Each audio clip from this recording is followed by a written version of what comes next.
est-il important de ne pas manger tôt le matin? Alors votre corps est une machine parfaitement réglée. Le matin, votre hormone de croissance est à son apogée. Elle aide votre corps à brûler les graisses et à régénérer les cellules. Mais malheureusement, dès que vous mettez quelque chose en bouche, dès que vous mangez, eh bien, elle s'arrête immédiatement. Immédiatement, on est foutu.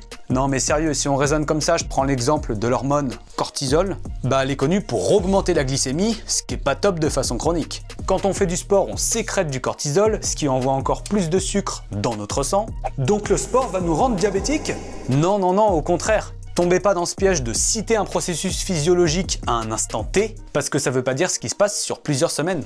Idem, plus le sport est à basse intensité, plus on utilise les réserves de graisse plutôt que celles de sucre. Mais si t'es en surplus calorique, tu vas pas déstocker du gras, même si t'as utilisé des graisses à l'effort. A l'inverse, à calories égales, sport à jeun ou non, tant que le déficit calorique est là, tu perds du gras. Pour revenir aux bienfaits de l'hormone de croissance, si t'as plus d'apport calorique que tes besoins, tu vas rien déstocker du tout, même sans petit-déj. C'est pas le nombre de repas qui compte, mais bien la balance énergétique à la journée. Alors bien sûr que la qualité compte, et parler que calories, c'est pas l'optimal. Sauter le petit-déj, c'est loin d'être une révolution pour la santé, et ça peut diminuer l'activité spontanée chez certaines personnes. Bon, si on parle déficit calorique, c'est une possibilité de le créer de façon plus simple chez certains, mais ça se montre équivalent à une baisse des calories classique. Maintenant, concernant l'autophagie, ou le processus de nettoyage, alterner des périodes de jeûne ou être en déficit calorique sur une période, ça semble être identique. Encore faut-il savoir pourquoi on le fait et est-ce qu'on est accompagné par un pro de santé. Finalement, chacun est unique et aura ses préférences. Et pour ceux chez qui ça passe pas le matin, faudra juste veiller à bien répartir ses apports sur d'autres moments de la journée.